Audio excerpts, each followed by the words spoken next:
actress and curvy film critic Carla Renata. Hey, how y'all doing? Good to see you and good to be seen. Did y'all enjoy the show? I did too, baby. I did too. So as they said, I am Carla Renata. I'm moderating this conversation centered around the residents. And this is a crazy comedy whodunit set in upstairs, downstairs, and backstairs of the White House among the eclectic staff of the world's most famous mansion. Where? In the White House. All right, so without further ado, please join me as I welcome our cast members. First up is Jason Lee, who plays Trip Morgan.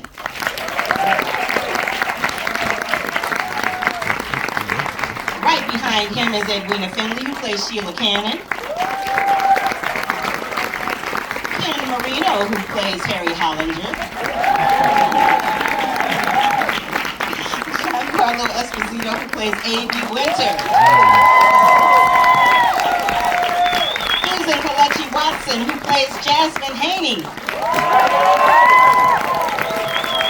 And last but certainly not least, Uzo Aduba, who plays Cordelia Cummings.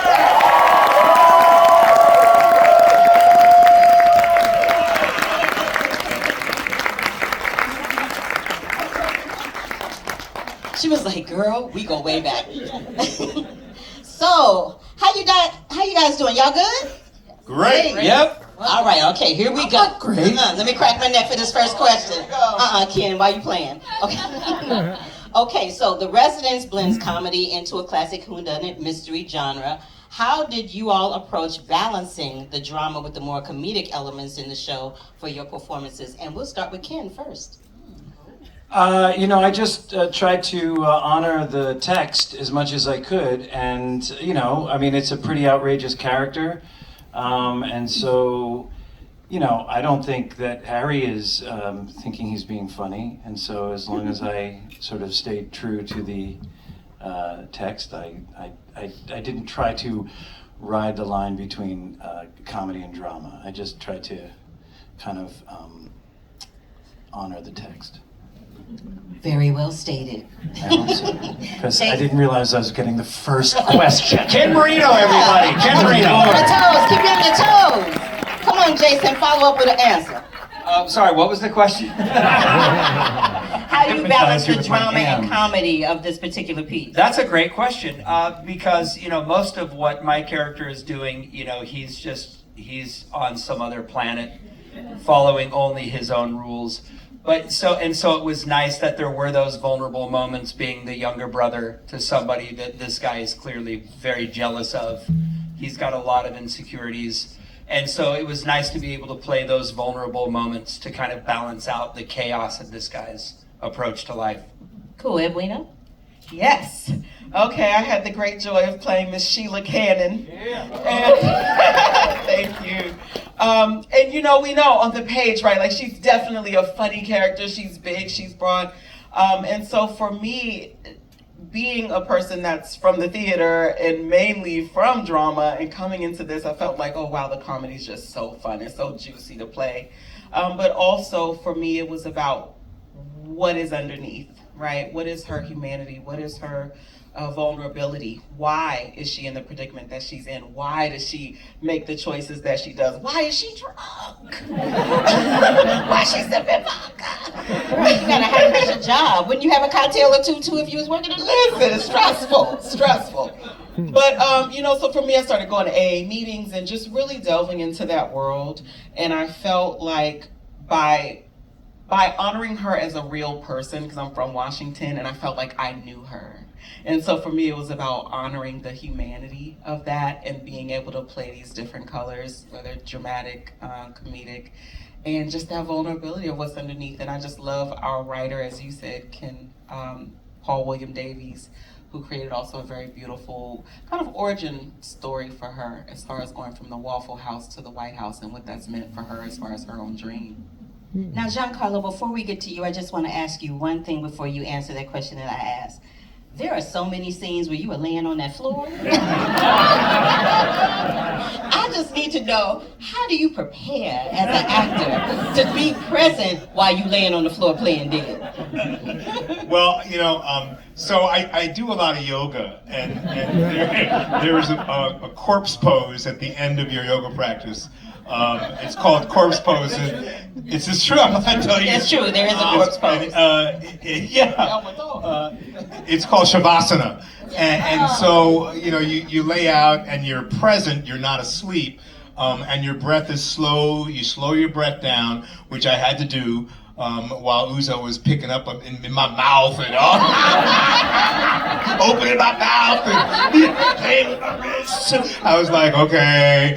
And so, you make yourself one with the ground, and you just stay still, and it feels pretty good. That actually answers a lot of questions, because there were a couple times you were doing downward dog, and we were all like, what are you doing? And you went, oh, wrong pose. Yeah, exactly right.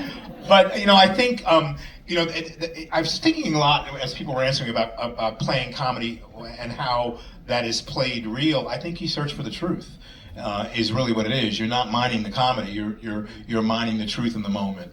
And I think all of these wonderful actors who are in this show really searched for that. And I have an experience with Jason, who was just screaming in my face and was so very polite to say, I'm going to really scream at you. Is that okay? He asked permission first. And for me, it was a matter of not cracking up while he's going on and on and on, which I thought was very, very funny, but also very real, because underneath all that, he's angry. Right? And so when you recognize an emotion underneath what's really happening, you really see the truth. And it may be funny because it makes us uncomfortable. It's awkward. Because we may feel that in our own lives, and we can relate to it. And that's the wonderful thing about this show. There's so many of those moments that we can relate to across the board as human beings. Absolutely. Susan? I think that's it, right? I felt like we mostly played it straight. And in doing that, it was funny, because the words and the situations, and sometimes when people play moments that are extreme, very straight and real, you just find the humor in it. You know what I mean? There's a timing to it, there's a pace to it. And so for my character, I felt like I was drama the whole time, but then you go back and you watch it and you're like, oh, there are funny moments living in there that were not planned or anything, but there's something that comes from like the genuine connection with your fellow scene partners, the actors.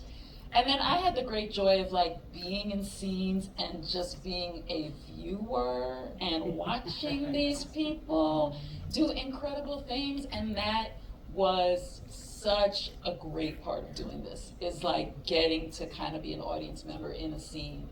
And for a lot of it, Jasmine can be a fly on the wall. And so I got to be a fly on the wall. And I just really enjoyed that part of it. And so when you jump back in, you feel like, oh, I get the tone here. I get the fun that we're having. And you're like on this ride with everybody else. So I didn't feel the work of switching in and out. I just kind of felt like just play the scene.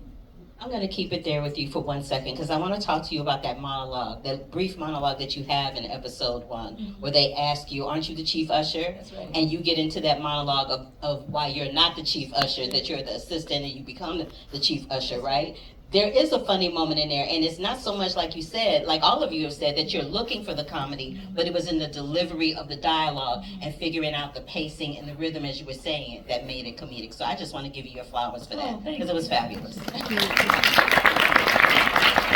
Yes, I'm an HU Bison, so I had to do that. All right, moving. I bet there's some Howard in here tonight. HU, you know. All Did I right. hear somebody? Did I hear it? No, Okay, that was us. You heard it over here. It was us. All right, Miss Uzo. Okay. All right, so before you answer, let me just say that I felt like Cordelia was giving me a little bit of Peter Falk from Columbo. She's giving me a little bit of Indiana Jones. She's giving me a little bit of Poirot from the Agatha Christie novels. She's giving me a little bit of Murder, She Wrote, and all of these things, right? A little bit of all of those things. But in the process of being all of those things, your monologues are redunculous. And so just like with Susan, there's a rhythm and a pacing to saying that where not tripping over your words, or you're not having a mental glitch as you're saying it. Can you just share with the audience what your preparation was to be able to inhabit that, and why you chose to, if you did at all, to have any input in your costume choice? Yes. Okay, so the preparation, I definitely have to give high praise to two groups. First and foremost, this amazing cast and their patience and ability to just listen and give energy, endless energy, you know, which like, you're still talking, and thank you for listening. I appreciate you guys fully for that. But I also have to give high praise to my assistant Bria Wade, who we spent, I know at one point, the week's work had been tabulated into being something like 90 hours spent outside of shooting, with shooting, to work on some material, weekends and all of this, just pouring in her time in that way. So that was a huge piece in terms of the prep for the material, and keeping that up episode to episode, day to day. But I think for the question, as far as the drama and the comedy is concerned, I lean into what Susan said. I think is 100% accurate. You know, I think Paul has written something that has a very specific pattern, a very specific math to it, that once calculated, you can really hear and sink into, and you can hear the funny and what's meant to be, you know, as actors and humans, right, we can find and see what it is. But then I think, to me, what feels really interesting is the show feels like it moves at such a quick pace, it doesn't stop for the joke. You know, you're not saying the thing, ba-da-da-da-ba, and then waiting for the joke to sort of hit. It's one of those, it's like a drive-by is what I would always call it. You know, you hear somebody say something to you, and it's 2 beats later, you're like, what did you say about my hair? You know, it's just like one of those, and that's what sort of makes it funny. And then for Cordelia specifically, I thought nothing about this is funny, given the reason and the auspices is what have brought her to the White House. So what could make anything, I guess, funny is actually being very straight about it, taking it very seriously and saying something so seriously that perhaps could be interesting to sort of tap into. And that was sort of the playing of it. I think also then realizing the circumstances where we are, we're in the people's house, you know, allows for that scale and balance to kind of exist, where that is in itself is going to give it a level of seriousness and elevation, but the way and in which we live in this house, the characters whom we're meeting, in itself is inherently funny. So you don't have to really do anything, you know. All right, I'm gonna keep it there with you for a second because we want to talk about one of the cast members that isn't here, Randall Park. Yes. And his character, how did you guys work on establishing that relationship? Because he's kind of like unofficially like your little Sherlock Holmes assistant, right? He's like your Watson. Watson, yeah. I love Randall Park. Everybody here does. Randall is the coolest and the sweetest, kindest, generous, most loving human. He is I've said this 1,000 times, I'm going to say 1,001 now, he's a true class act of a human being. Just a gracious, kind human being who is phenomenally talented. Everything that radiates off the screen, honestly, that purity and that smile, that joyful, lifted spirit, that is all of it. He comes by it honestly. You know, it is truly who he is. He's just an absolute joy to not just work with, but to just be around. You just like being around him. And I think that is really what sort of sparks the kinship and connection, despite how challenging Cordelia can be with him. And let me tell you, that was like a gunshot to my heart every time of having to like say some of the things I had to say to him. That took me out because he's just such a kind person. As soon as we cut it, I'm so sorry. You know, I'm sorry. But he's just so lovely and lovable, and it gets inside your bones at the end of the day. And I don't think it's any coincidence that that is also true as far as the relationship between him, Cordelia and Edwin Park. his character. Last, I'll say to that, I think Cordelia is somebody who often moves through the world feeling alone because she feels misunderstood and feels like she is often moving at a different pace as everyone else. And upon meeting Randall, immediately I felt the rhythm and pace with him. And then within the story itself, you really come to discover that maybe for the first time in her career, she's meeting someone who can at least keep up. And I think that sort of poses as the door opening for that relationship that we watch as the season continues. It was I gotta say, it's really lovely to see that relationship grow. Because in the beginning, it's like he's, you know, you come to me with your words, like, can we have any more dudes here? All these dudes, and he's one of them. But what I notice is that he just is so under it and right behind you and in service that it starts to pick up and that relationship grows so much in between the lines. It's beautiful. Sorry, I just... Good point. Absolutely, that was a beautiful point. And I'm so sorry, it was such a big cast. Who is Randall? I see right now you're gonna be the court jester of the bunches. That's what's happening. That's what's happening. Always. Okay, Ken, I'm gonna get you later. But we're gonna stay with Giancarlo for a minute. Okay, you're funny. Okay, Giancarlo. And correct me if I'm wrong, but I believe AB was originally supposed to be played by the late Andre Brower, and he unfortunately passed away before it got to the air. So as someone who comes from theater, and in the theater, you know, we have understudies and we have standbys that come in and take over a role, and they have to put their own unique stamp and their own unique energy on that role. How did you prepare to take over this role? I had to ask, permission. I adored Andre and met him years ago in the New York theater, and then came in after in the last season of his time in Homicide: Life on the Street and took over a different storyline to continue kind of his presence there. So this was a moment in time where I really had to ask myself, could I honor him? How do I honor him?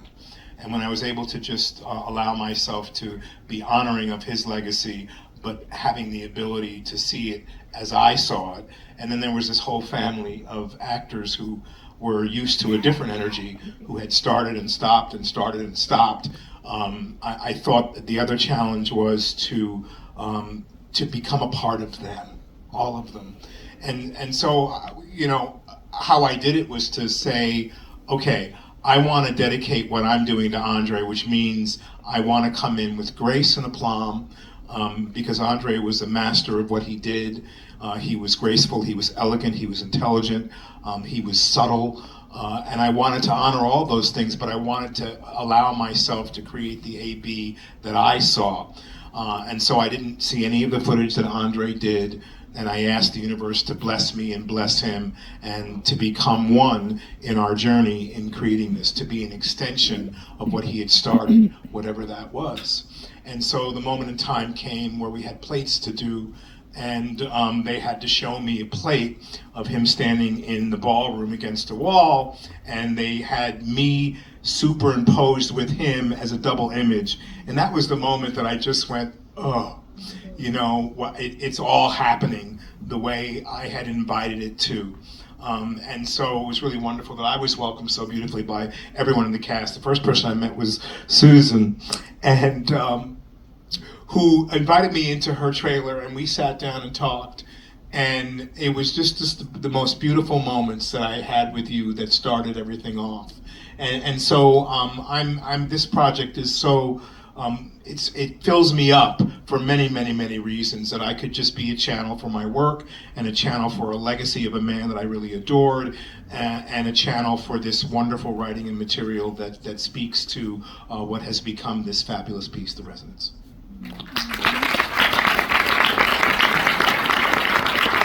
Thank you so much for answering that. That was beautifully stated. It really, really was. Thank you so much. Now, Jason, I know that you stepped. He's like, yes. Yes. I know that you stepped away for a minute, and Trip is what brought you back. What was it about this character that brought you back?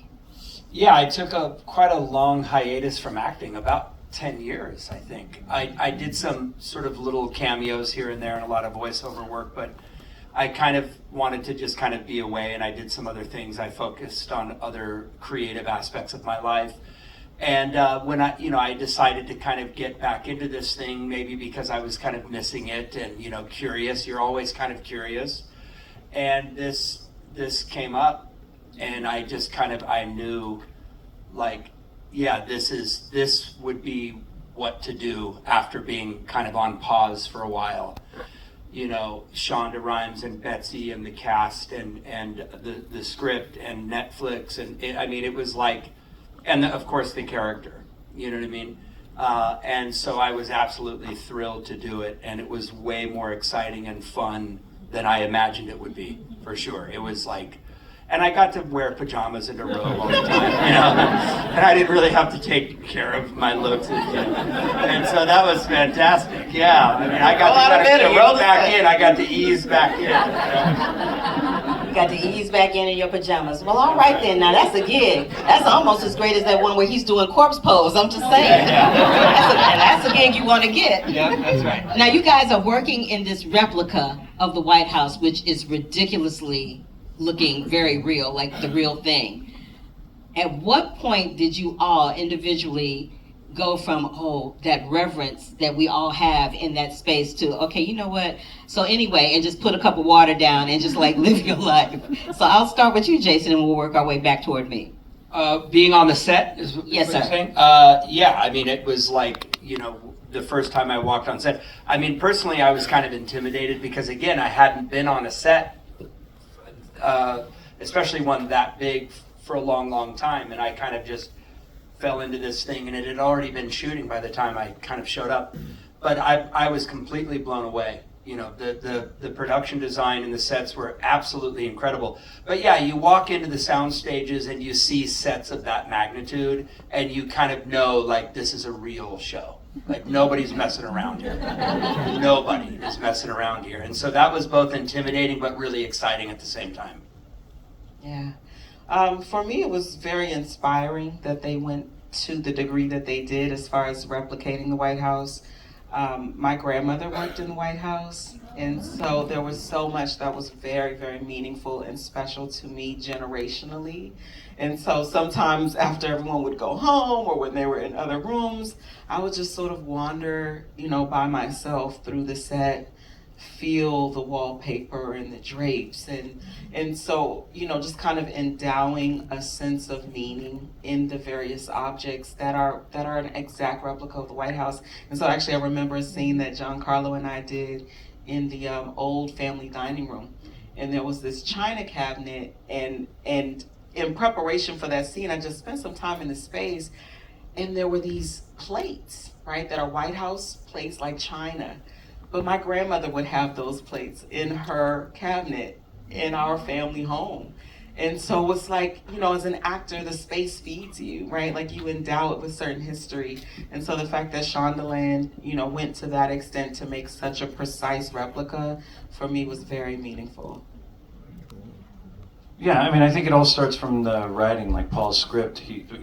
One of the characters in this is the set, the White House, and he wanted to be very specific about, really honoring what that space was and staying true to it, and then it bled over into the production designer who took us for a tour before we even started shooting, and was walking around, and we were all overwhelmed because it was 7 stages, I think. 6 or 7 stages, and every room was to scale except for one that was like 90% to scale because there wasn't enough stage to build on it, right? So like that one room where Kylie Minogue is singing is maybe a couple of feet smaller. But so when we walk, it's the closest I'll ever get to going to the White House, walking around the White House. So to answer the second part of your question, as soon as we got in there and it was all set up, I was like, oh, this is, I'm going to pretend this is the White House. And I would just go in every room and sort of touch everything because I was so excited, because that's what I would do if I was in the real White House. Yeah, I mean, I think that I had a tour from Paul, and I was blown away. Whenever I do anything, I walk into a room and they're trying to push me toward the camera or the director, and I'm just standing there and they're saying this way and I'm not moving because I'm taking in the whole room. And I think we as actors do that because that's our playground and that's where we're going to perform, and we want to feel the energy. Everything is energy. Every piece of furniture, the carpet, the color, everything. And so Paul had given me the tour, and I feel like authenticity is equivalent to integrity. And so when Paul started to explain things and I felt his energy surrounding descriptions and explaining exactly as you did that everything was built exactly to scale, and if you took all these stages and put it together, it would be the White House in exactitude. And so I felt that energy, and it excited me.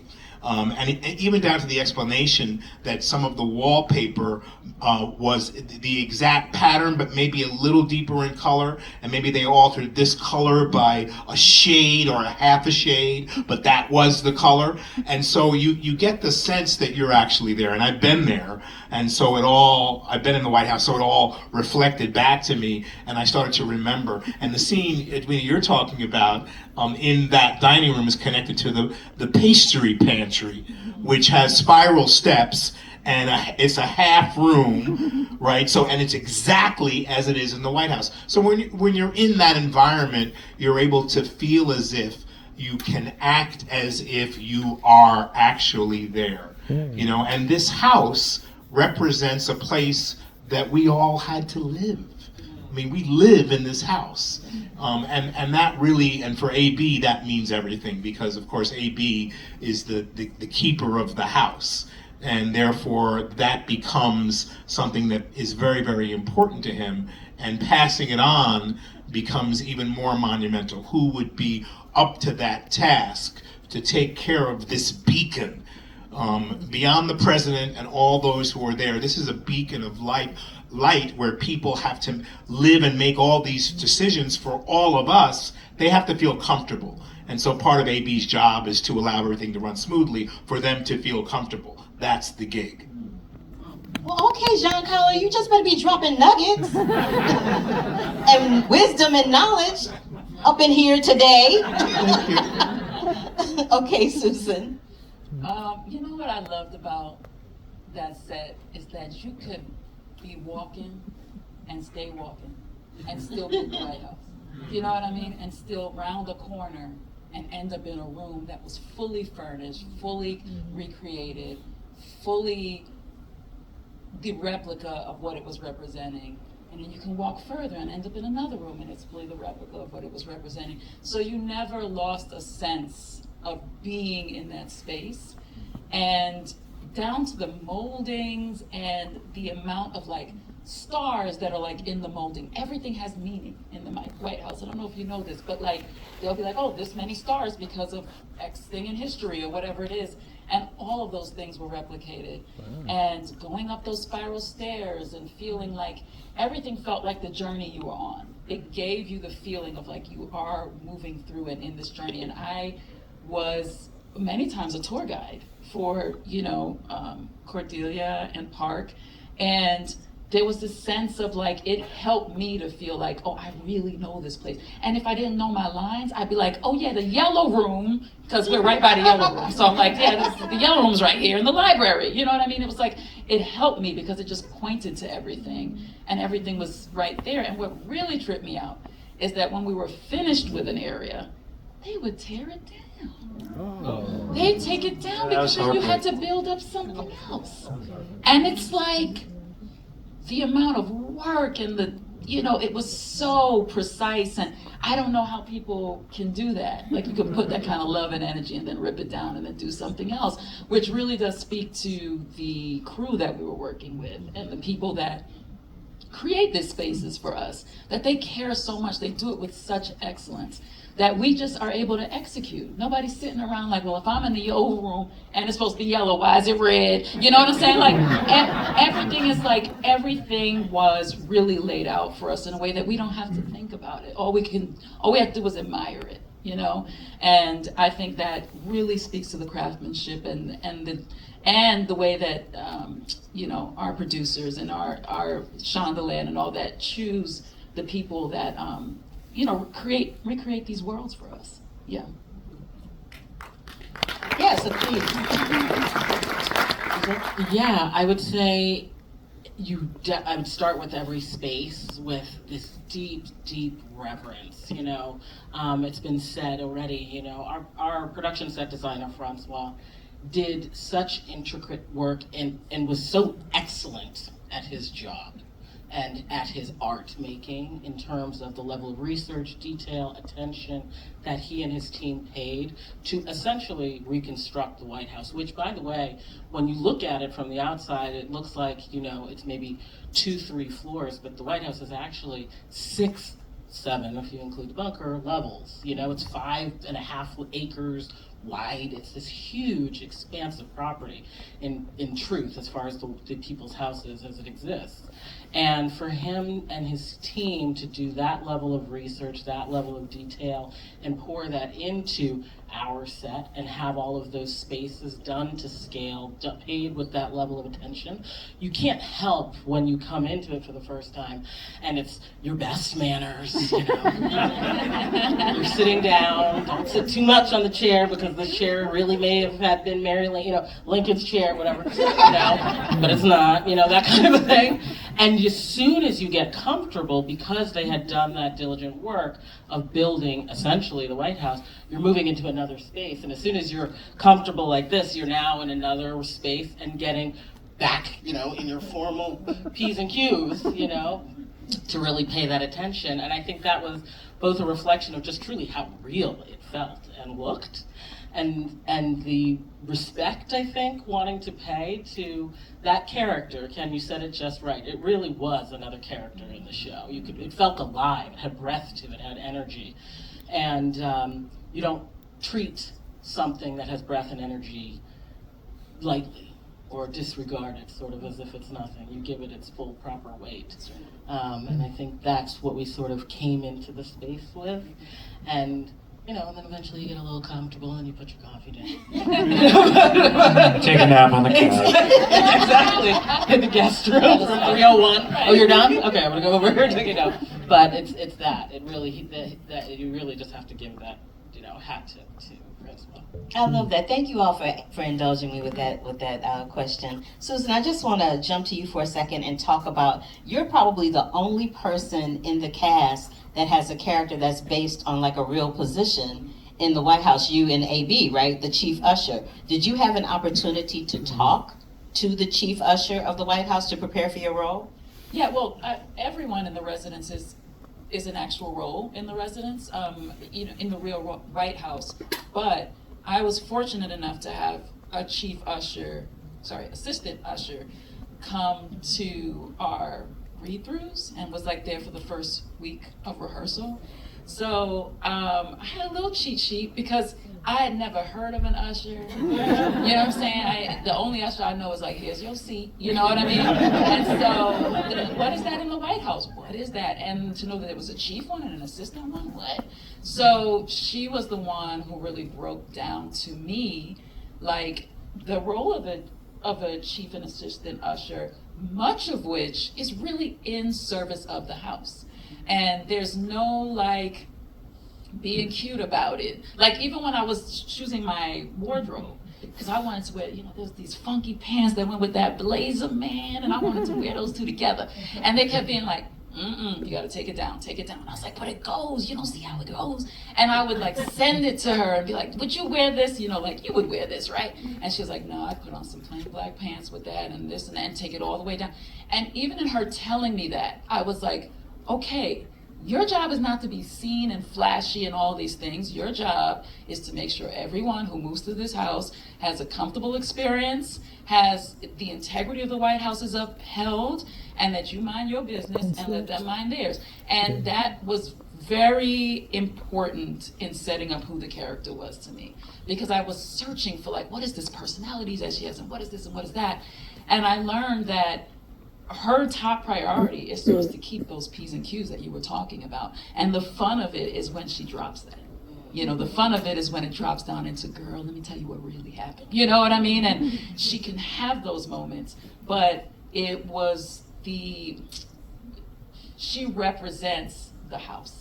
And she had to really step in and represent it, especially after AB makes his transition. She really has to, like, step into that role in a greater way. And so to have somebody there to be able to, you know, she let me interview her for like an hour or more and just sit and talk with her and prepare me in that way in our first weeks before we even started shooting was like a blessing. Yeah. It sounds like it was. Thank you for that. So since we are in here with an audience of your peers, I wanted to ask you all individually, what advice would you give to these actors in this room about navigating the peaks and valleys of being an actor? Because it's easy to be fluffy and wonderful during the peaks, but it's the valleys that you really got to do the work. And we'll start with Jason. That's heavy. It's true, though, right? Oh man.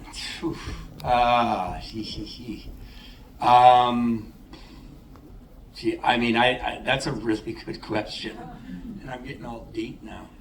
I think you have to be excited. I mean, that's maybe a dumb answer and No, there's no dumb an answer. easy one, but I feel like, again, like I had taken a lot of time off, and this was so incredible that I really wanted it, you know, and it was cool to feel that feeling again. So I feel like, you know, fundamentally we have to want to perform, and for the right reasons. And I feel like if we can navigate ourselves to where we're always feeling at least a little bit excited about something, a little bit motivated, a little bit intrigued, we remind ourselves that that's why we ultimately got into this, because we liked movies and TV shows and characters and we were curious.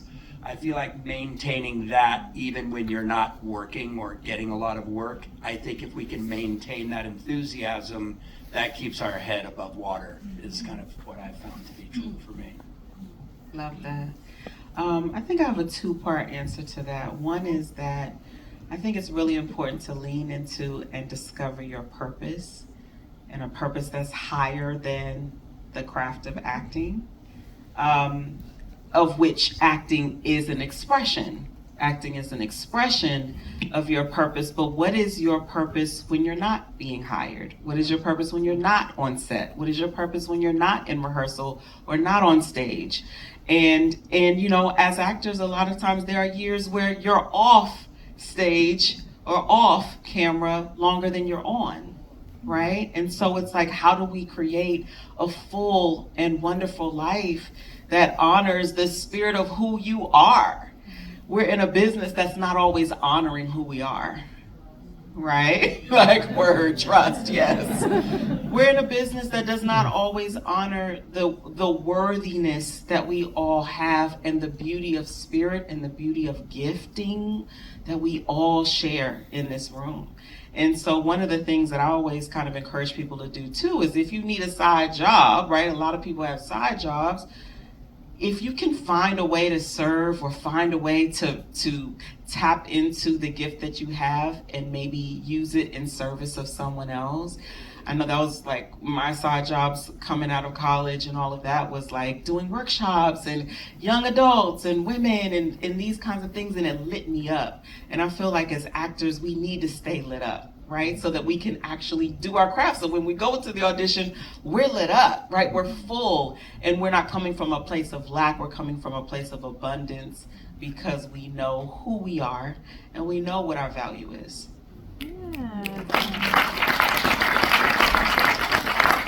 Come on, Ken. I know you got something juicy for me. Come on. Well, I mean, the question is, what advice can we give when there's downtime? What advice do you have to navigate the peaks and the valleys?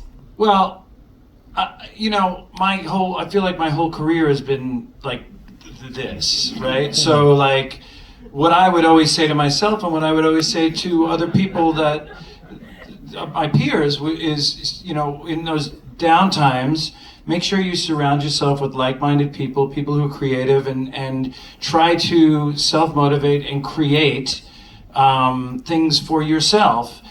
Don't wait on somebody else to throw a job your way, or like create your own materials so then you can feel full and in doing the thing that you like to do. And you know, hard work, or work begets work, and hard work, things happen when you're motivated and when you're moving.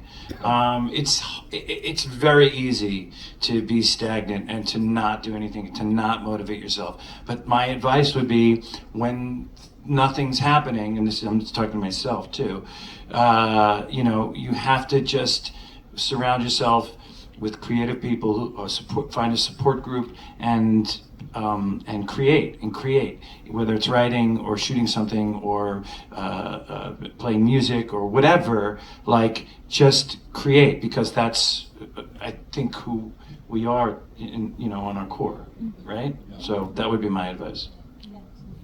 Giancarlo, I know you got some sage advice to impart. Come on, brother. It's really important to first accept yourselves for who you are, and to create a vision of where you want to go. If you don't know where you're going, you're never going to get there. And so in this acting game, we're asked to go in and be different people other than who we are intrinsically.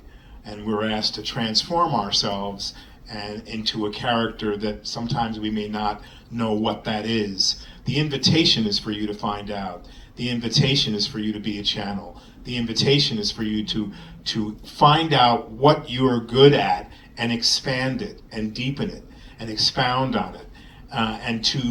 Because in life we act every day. We all act. We put on a mask, we take off a mask. It's a part of who we are as human beings.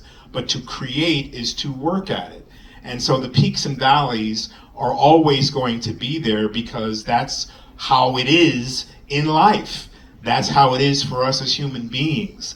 If I were to tell myself something today that I didn't know yesterday, would be to create the vision I want to have for myself, which means to write, to outline stories, to tell your own story, because that's what you're passionate about. For me, if you're passionate about something, your story will reflect that passion, and there'll be no way that you will not find a way to get it done. Right? There's no excuse at all. It's we allow ourselves to become complacent, or to say it's not working for me because we haven't pushed through the mountain to do more work, to do that work. And so I believe that if you want it, it's going to come to you, you're going to get it, because you're not going to stop knocking at that door. There is an elation that comes from being able to push through your own personal boundaries to find your lane, and then to take that 1-lane road and make it a 2-lane road, and soon it becomes a 4- and 6-lane expressway. Yeah, it is there. It is there. All you got to do is put the pedal to the metal and have it happen. I love it. I know I go back to the early days of my career, and it was up and down and up and down and up and down, until I realized that I had a choice. The choice to recreate myself every single day. I used to hate going to auditions, right? Because I was like, I'm talented, and I had an ego, and I had an attitude, until I realized that, wait a minute, if you have all that, then you can't learn anymore. And I opened my channel up for the divine to work through me. And when I went to an audition, one day these words came out of my mouth. I knew I wasn't getting the job, but I knew I killed it. And you know what I said? I said, thank you for allowing me to practice and deepen my craft today. Thank you. That gratitude is everything. That gratitude, just to be able to stand in a room and have people sit there and have you read, was deepening what I do. All of a sudden I realized it wasn't about getting the gig. It was about doing this over and over and over again until I became one with the spirit inside me that allowed me to be the purest channel I could be. That's life. That's how we live our lives. Yeah. Take that and move and groove with it, because if it makes you happy and you feel that titillation and you feel that excitement, that is your life. You won't do anything else.